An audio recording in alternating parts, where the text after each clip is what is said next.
Crime ब्रांचच्या कस्टडींतल्यान पळोवन गेलो land grabbing प्रकाराचो मुखेल आरोपी सिद्दीकी उर्फ सुलेमान खान हाका पुलिसांनी परतून एकदा ताब्यात घेतलेलो आसा. केरला हांगासर सिद्दीकी उर्फ सुलेमान खान आनी तेची घरकान्न अफसाना उर्फ सारिका खान ह्या दोगांकूय ताब्यात घेवन पुलिसांनी तांकां काल सांजे गोंयांत हाडले.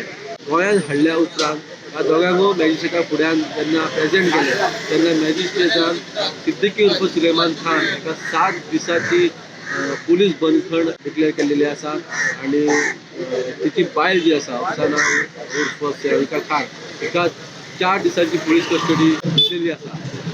सिद्दीकी उर्फ सुलेमान खान हाका जी कस्टडी मेळ्ळा ती कस्टडी आसा ते म्हटल्यार क्रायम ब्रांचीन पळोवन गेल्लो ह्या केसीन आसा. जाल्यार अफसाना उर्फ सारिका खान हिची जी कस्टडी आहा ती SITची जी केस चालू आसा लँड ग्रॅबिंगेची म्हापसा कोर्टात हांगासर आसा. तर सद्याची मेन अपडेट म्हटल्यार सिद्दीकी उर्फ सुलेमान खान परतून एकदा पुलिसांच्या ताब्यात येयल्लो आसा आनी ताका 7 दिसांची पुलीस बंदखण जी आहा ती मॅजिस्ट्रेटान डिक्लेअर केलेली आसा.